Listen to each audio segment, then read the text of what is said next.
What's up with y'all? I just pulled up back with another video banger. And one of my fans on my YouTube channel asked me to talk about the difference between drums and ecstasy. So that's what I'm going to be doing today. So I went ahead and made this a 10-minute video because I'm going to need about 5 minutes for each experience. And the reason I have all this on this backboard is because everything on this thing, that's the way I was feeling when I took mushrooms or ecstasy. Now, honestly, I like to think of myself as a hippie. So my fans asked, so I'm gonna tell y'all the truth.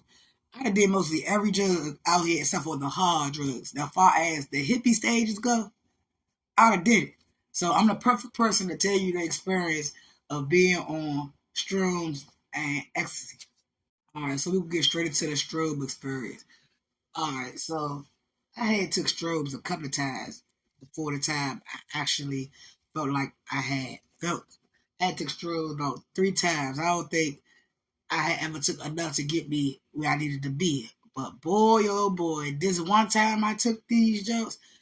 When I say everything on the back of this picture is a representation of what I sang that day. If you take a look closely, you will see. And I'm going to sit here and explain what happened to y'all. Let me go ahead. Now, like I said before, I like to think of myself as a hippie. So the first couple of times I took it, I probably took like a 0.5 of them. Didn't work out for me. Didn't feel nothing. Now, this one time I had got them for the love. So I was like, all right, this time I'm going on a trip and my favorite rocket ship blowing through the sky. Little white star. That was a visual representation of how I was feeling when I got the drinks in my hand. This time that I had took the 2.5, all right, so I started off with a 0.5. Now, y'all, I had my grandmother taking these things. It was my sister, my grandmother, my stepmother, me.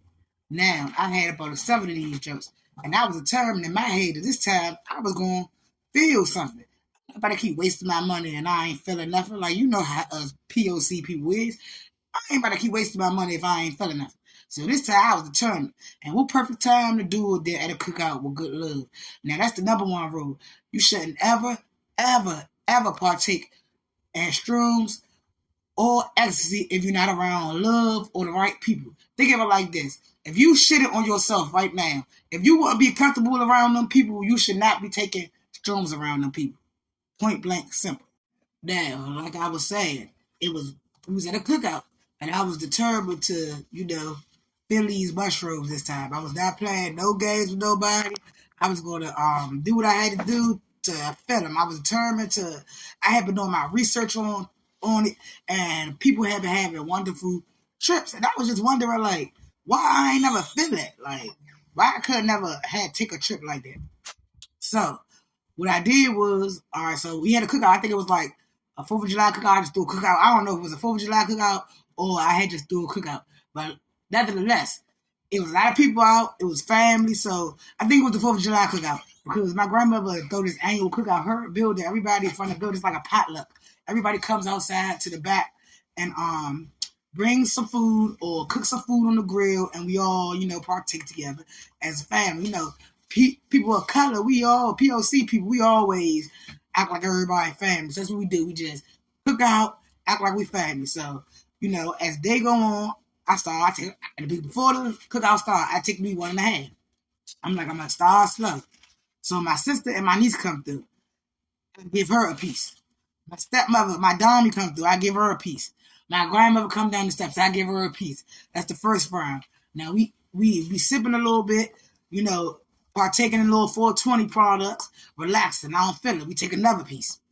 I pass out another piece. Now my grandmother, I gave her a half a piece at this time because I was like, you ain't about to be too, yeah. But I gave my stepmother a whole piece, whole and a half. My sister a whole and a half. I take a whole and a half. Now by this time, I ain't gonna lie, I'm sitting there. It's July. I'm looking straight ahead, my guy. When I say I'm looking straight ahead, so every year I'm in charge of the fruit jive punch drink. I make the drink. It's a bit cooler worth of drink, probably like 3 gallons of my secret punch. I'm in charge of that. Every cookout, I make the 3 gallon drink or whatever. So I'm in charge. I'm looking at that, the punch bowl. Why that giant morph into this little man head right there? All I see is like a demon skull and some mushroom coming out of his head. So I'm tripping. I'm trying to get myself together at this point. I'm looking around.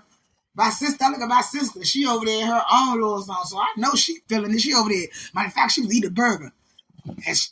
I'm looking at the burger. The burger looked like it turned to, like it was about to bite that girl back. I was like, hold up.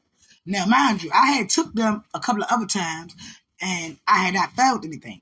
Now, this time, I had genuinely felt something. I was genuinely confused. I didn't know what to do. Sam's to bit my sister back. The punch bowl to turn to a demon head with mushrooms coming out of it.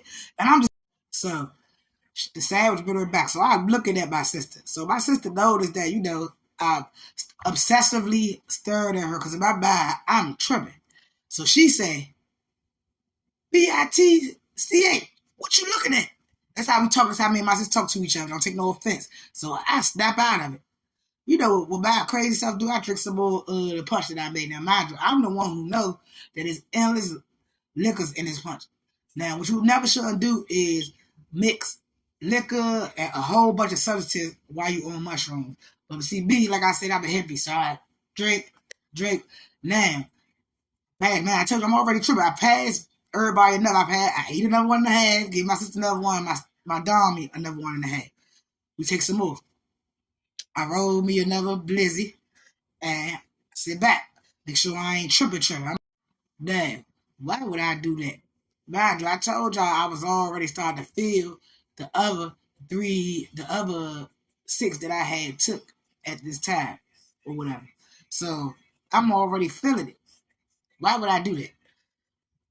Now, like I said, we rode the Blizzy, and I ain't gonna lie, I'm still trying to keep it cool because I bet it's like 25, 30 people outside in this backyard, right? So I just get hot. I'm talking about like it ain't even that hot because the way my grandmother's back porch is, it's like it's trees that keep shaded where we were sitting at the little table. But to me, it felt like it's raining 5 droplets out that junk. So I'm just sitting there. I sparked the blizzy, pass it around. Everybody, I'm looking at my stepmother. My stepmother over there with her little. My stepmother is a big drink. She's standing there with her little stutters holding, like she rocking a little bit. I be like, yeah. I guess everybody started to get in their own little trip. My grandmother, she's running back and forth, so I don't think my grandmother feeling. Mind you, I only gave her like 1.5 altogether. I don't want her to feel it for real. But everybody else, I'm looking around, they looking like they feel it. So my grandmother snapped me out of it like, babe, can you go upstairs to get the pasta salad you made? Because I had made some pasta salad and some the other pasta salad with the vegetables and the pasta noodles or whatever. So I had to go upstairs and get the pasta salad. And this one is about to get real tricky. Tell y'all. Damn. My grandmother, we was outside, so she lived on the upstairs. So I had to go up these little steps. The way the steps is, it's like they old and they metal. So they creak when you walk up. Mind you, I'm on for like 6.5 strolls, my guy. So get to walk up the steps. When I say it felt like I was melting in the steps. It felt like I was melting inside the steps, my guy. Like real loud. It felt like I wasn't gonna never get to the top of them steps, bruh. I was like, Slim, you are tripping. I knew it had kicked in. By that time, like, yeah, you tripping. You're tripping. You're tripping. Like, and it didn't feel like this one was going to be a good trip. And I knew that this one was going to be a good trip. So I'm trying to get it together as I'm walking up the steps. I literally take forever. I feel like I take like 5 minutes to get to the top of the steps. Literally get to the top of the steps. And I came to the conclusion in my head, like, yeah, Shawty, you are definitely tripping. You're going to be tripping like I don't know what this time. You talk about you want to feel it or you about to feel it all right. So I get to the top of the steps. Now, it's taking everything in me to make my arm move to grab this door. Y'all, like, I am tripping. It look like the floor, like, what's the game? The floor is lava. I'm talking about, like, these steps are lava. So I'm tripping. I'm just looking at the floor, trying to grab for the door, man.